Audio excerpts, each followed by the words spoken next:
Kalau menurutmu sendiri, hubungan beracun masih layak nggak? Pantas nggak untuk tetap dipertahankan? Padahal di satu sisi kamu udah bilang kalau itu beracun loh. Kalau misalnya itu masih dipertahankan juga, nah ada yang aneh nih sama kita. Kita udah paham bahwa itu beracun, tapi kita masih mau tetap berada di dalam sana. Ya berarti mau nggak mau ya kita memang harus kena racunnya.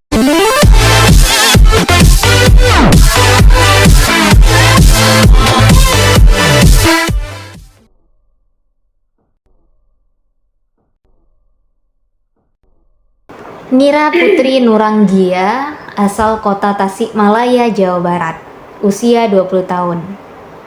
Lagi terjebak dalam situasi toxic relationship, nggak tahu mengatasinya dan gimana cara keluar dari zona tersebut. Dan gimana cara menahan panic attack. Cara mengatasi panic attack, kalau toxic relationship-nya tuh yang kayak gimana toxic relationship-nya? Gak dijelaskan ya? Hubungan yang beracun gitu ya. Ya kalau sudah beracun ya kita stay away gitu ya. Jangan malah di situ nanti kita kena racunnya gitu ya. Jadi kalau memang merasa bahwa hubungan itu dinilai sebagai hubungan yang beracun, maka standing position.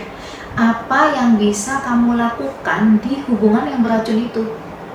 Kalau menurutmu sendiri, hubungan beracun masih layak nggak? Pantas nggak untuk tetap dipertahankan? Padahal di satu sisi kamu udah bilang kalau itu beracun loh. Kalau misalnya itu masih dipertahankan juga, nah ada yang aneh nih sama kita. Kita udah paham bahwa itu beracun, tapi kita masih mau tetap berada di dalam sana. Ya berarti mau nggak mau ya kita memang harus kena racunnya kalau kita masih memutuskan untuk memilih berada di dalam toxic relationship itu. Tapi kalau misalnya udah merasa kamu enggak lah, aku udah nggak mau, ya sudah selesai, bikin boundaries gitu, buat batasan bahwa dirimu teramat sangat layak dan berharga untuk ditempatkan atau untuk berada pada situasi yang toksik seperti itu. Ya harus cepat ambil langkah. Misalnya nih bikin batasan, lalu sampaikan bahwa kamu tidak nyaman, kurangi intensitas ketemu, diblok deh kalau boleh gitu misalnya. Harus mulai yang seperti itu, gitu ya. Lalu kemudian bagaimana cara mengatasi panic attack, serangan panik yang mendadak atau muncul tiba-tiba, tentu nggak nyaman ya. Yang pertama, kalau pada saat itu serangan datang, atur nafas ya. Tarik nafas perlahan dan dalam dari hidung, hembuskan lewat mulut sambil hitung 1, 2 gitu misalnya ya. Itu latihannya begitu. Tarik nafas dalam-dalam. Lalu yang kedua, alihkan fokus pada lingkungan yang sekitar. Misalnya langsung tengok kanan kiri nih ketika panik. Lalu sebutkan 5 benda atau 5 objek yang kamu lihat. Ada batu, itu kamu sebutkan sambil ngomong, ada batu, ada pohon mangga, ada sepeda, ada apa, itu sebutkan seperti itu 5 gitu ya. Lalu kemudian 4 benda yang bisa kamu sentuh, misalnya jilbab, sepeda, batu, itu kamu sambil kamu sentuh, kamu rasakan teksturnya gitu ya. Lalu kemudian 3 suara yang bisa kamu dengar. Oh, ada suara kicau burung, ada suara mobil lewat, mobil truk lewat, ada suara penjual atau apapun itu kamu ucapkan dan kamu sebutkan sambil kamu notice situasi sekitarmu, ya. Lalu yang kedua adalah, yang selanjutnya adalah 2 aroma yang bisa kamu bau, misalnya.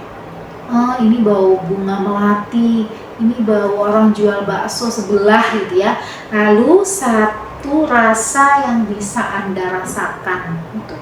Misalnya apa nih, ada permen, dimakan permen atau apa gitu ya, sesuatu yang bisa dimasukkan di mulut dan Anda rasakan. Bisa pakai teknik ini 5, 4, 3, 2, 1 seperti yang disebutkan tadi. Lalu yang tidak kalah penting tentu harus mengenali situasi apa yang membuat panik. Harus dikenali dulu, diidentifikasi, karena itu berpola biasanya. Dicatat deh gitu ya.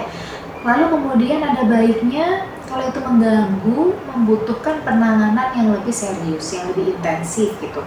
Mungkin ke konselor, ke psikiater atau ke psikolog gitu ya, supaya mendapatkan ada terapi misalnya CBT, Cognitive Behavior Therapy gitu.